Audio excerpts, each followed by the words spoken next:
Just अभी अभी मैं टॉक्सिक मूवी देख के आया हूँ।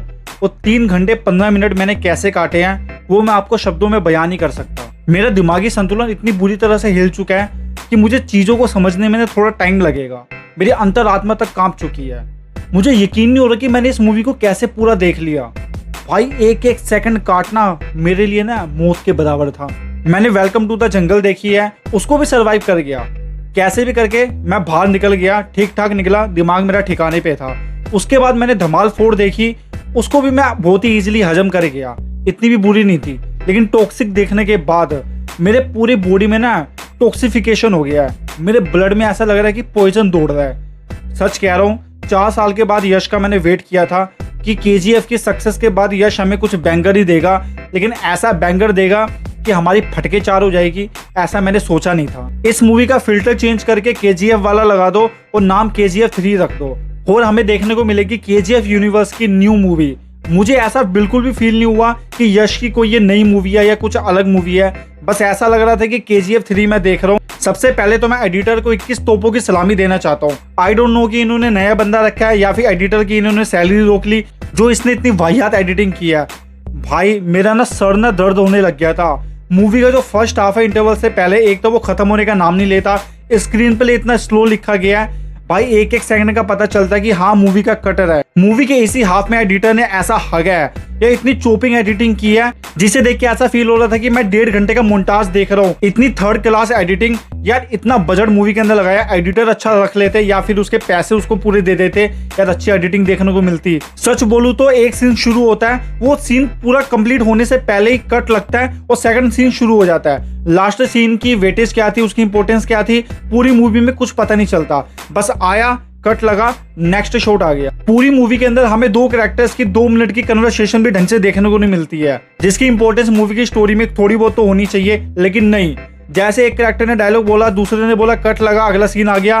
पिछले सीन का अगले सीन का कोई कनेक्शन नहीं है, वहीं से कुछ भी आ रहा है। एडिटर के मन में जो आया, जैसे आया, बंदे ने बस कटिंग कर दी। मुझे सबसे ज्यादा हंसी पता किस बात पे आई, 2 कैरेक्टर आपस में बात कर रहे हैं, कन्वर्सेशन उनके बीच में होनी चाहिए, कुछ डीप डिस्कशन होते हैं, कुछ इमोशनल डिस्कशन होती है, लेकिन नहीं। 2 लाइन एक कैरेक्टर बोलेगा, 2 लाइन एक कैरेक्टर बोलेगा, शायरी चल रही है, मुशायरा चल रहा है, भाई राइमिंग मिलानी है, ऐसी मतलब ये डायलॉग डिलीवरी है। किसने डायलॉग्स लिखे हैं यार, राइटर कौन है इस मूवी का? मैं सच कह रहा हूँ, ऑस्कर मिलना चाहिए उसे। पूरी मूवी के अंदर डायलॉग्स ना ऐसे ही बोलेगा यार, 2 लाइनर यार। एक सीन आता है जिसमें लड़की ना यश को सिंपल सा पूछती है, क्या मैं तुम्हारे घर पे रुक सकती हूँ? यश पता क्या बोलता है, अगर तुम मुझे झेलने की ताकत रखती हो, मुझे झेल सकती हो, तो तुम रुक सकती हो। यार कुछ भी चल रहा है, किसी के मन में जो भी आ रहा है बोले जा रहा है। यश ने तो ढंग से बात तक नहीं की है। सामने वाला बंदा अगर नॉर्मल कन्वर्सेशन करने की कोशिश कर भी रहा है ना, यश अपना 2 लाइनर बोलेगा, डायलॉग खत्म। मूवी के एक्शन की बात करूं, जिसके ऊपर मूवी को बेचा जा रहा है यार, इतना ज्यादा एक्शन दिखाया गया, भर भर के एक्शन दिखाया गया। ऐसा लग रहा था कि मूवी में एक्शन नहीं है, एक्शन में थोड़ी थोड़ी मूवी छिड़क दी है। ब्रूटैलिटी तो इतनी ज्यादा दिखाई गई है, हाथ पैर सर गाजर मूली की तरह कट रहा है। जिसके मन में जो आ रहा है वो एक दूसरे को काटने में लगे पड़े हैं। भाई यश का तो मत्था खनकते ना, हाथ पैर गर्दन के नीचे तो बंदा बात ही नहीं करता, जान से मार देता बंदे को। एक होता है कि हाथ पैर तोड़ा, मुंह तोड़ा, कुछ तोड़ा, नहीं, डायरेक्ट गर्दन काटेगा, काम खत्म। जितने भी एक्शन हमें पूरी मूवी में देखने को मिलते हैं, उनके पीछे ना कोई भी मोटिवेशन नहीं है, कोई भी वेटेज नहीं है। एक होता है कि हमें एक्शन देखने को मिलते हैं तो हमें घूसबम्स आ जाते हैं, भाई क्या देख लिया, ऐसा एक्शन तो कभी देखा ही नहीं, भाई उसका सर काट दिया यार, उसका हाथ देखा कैसे उड़ाया है, ऐसा कुछ फीलिंग ही नहीं आती। विदाउट एनी इमोशन मैंने पूरे एक्शन सीक्वेंस को देखा है, ना कुछ एक्साइटमेंट हो रही है, ना कुछ मजा आ रहा है, बस नॉर्मल मैं देख रहा हूँ, एक्शन आ रहे हैं, चले जा रहे हैं। जहाँ पे एक्शन की नीड नहीं है वहां पे भी एक्शन डाला गया है। और मूवी में पता है क्या, आपको 2 चीजें भर भर के देखने को मिलेगी, एक तो एक्शन है और दूसरा घपा है। मूवी की स्टोरी पता कैसे चलती है, मूवी स्टार्ट होती है एक्शन से, थोड़ा सा गैप आएगा, घपा होगा, फिर एक्शन आएगा, लंबे चौड़े सीक्वेंस हमें देखने को मिलेंगे। उसके बाद क्या होगा, थोड़ा सा ठहराव आएगा, फिर घपा आएगा, उसके बाद फिर एक्शन आएगा। पूरी मूवी में बस यही मिलेगा। और जो भी घपा का सीन है ना, वो फर्स्ट हाफ में है। फर्स्ट हाफ ऑलमोस्ट 1.5 घंटे का है और यार इतना लंबा इस चीज को खींच दिया गया है, मैं तो सच कह रहा हूँ, पक गया। ना घपा देखने में मजा आ रहा, ना एक्शन देखने में मजा आ रहा, कुछ इमोशंस फील ही नहीं हो रहे। किसी भी कैरेक्टर के साथ हम इमोशनली कनेक्ट ही नहीं होते। अब इमोशनली छोड़ो, कनेक्शन किसी तरह से होता ही नहीं है।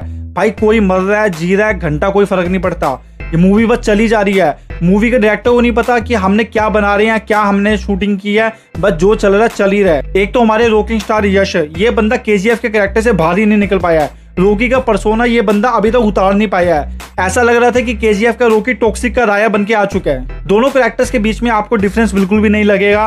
बस एक डिफरेंस मुझे समझ में आता है, रॉकी की मोटिवेशन के पीछे उसकी माँ थी और राया की मोटिवेशन के पीछे उसकी बहन थी। दोनों बस ये चाहते हैं कि रॉकी और राया दोनों इस दुनिया को जीत ले। पता नहीं कैसे जीत ले, उनके बाप की जागीर है जिसको देखो मेरा सपना पूरा करो दुनिया जीत लो। राया अपनी बहन के सपने को पूरा कैसे करता है समझो।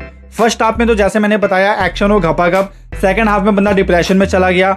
दुनिया जीतनी है, अपनी बहन का सपना पूरा करना है, डजंट मैटर। स्टोरी का कुछ पता ही नहीं है। अबे मूवी में स्टोरी नहीं है। मुझे तो आधा घंटा लग गया था मूवी को समझने के लिए कि चल क्या रहा है। स्टार्टिंग के आधे घंटे में इतनी गंदी एडिटिंग के बारे में बार बार बोल रहा हूँ, वो देखोगे आपको समझ में आएगा। दिमाग मेरा टॉर्चर से गुजर के ना पक चुका है। उस बारे में सोचते मेरी आंखों में जलन होना शुरू हो जाती है। कियारा एडवाणी ने बस ग्लैमर का काम किया है। उसने जो भी डायलॉग्स बोले हैं बिल्कुल ही एकदम ठंडे। जिसने भी डबिंग किया है आवाज बिल्कुल भी सूट नहीं होती।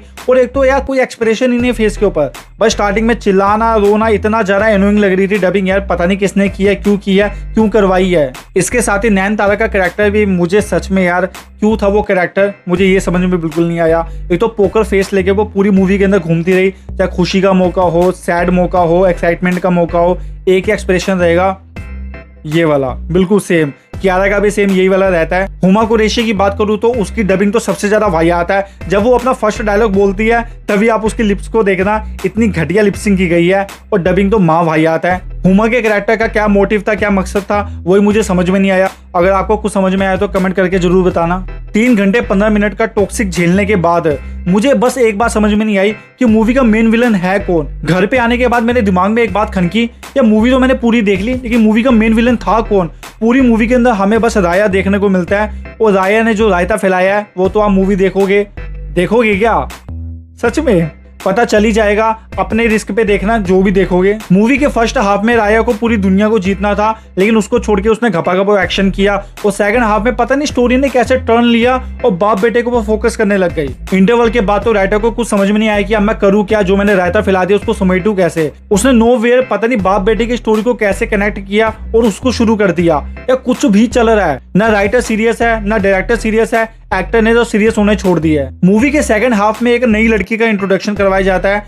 पता नहीं उसका कैरेक्टर क्यों आया था, किस लिए आया था, मुझे कोई इंपॉर्टेंस समझ में नहीं आई। बस नोवेल वो कहीं से आती है, राया से उसको प्यार हो जाता है, शादी हो जाती है, बच्चा हो जाता है, या कुछ भी चलता है। राया का सही है भैया। राया का कैरेक्टर देख रहा पूरा वुमेनाइजर का है। जब मन किया जो मन किया जहां मन किया कुछ भी कर लिया। और दुनिया का क्या है वो तो बाद में भी जीत लेंगे।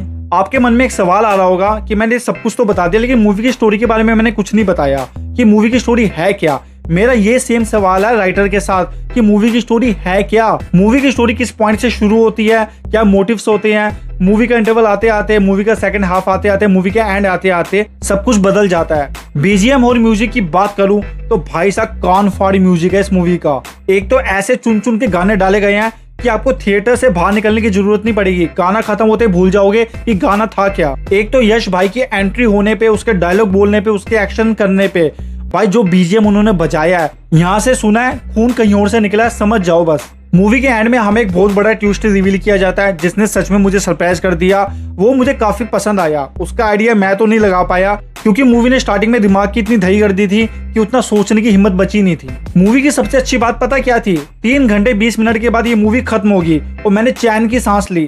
थिएटर से बाहर आने के बाद मैंने खुद से सवाल पूछा कि मेरी क्या ऐसी मजबूरी थी कि मुझे ये मूवी देखनी पड़ी। ओवरऑल ये मूवी मुझे कैसी लगी अभी तक तो आपको पता चल गया होगा।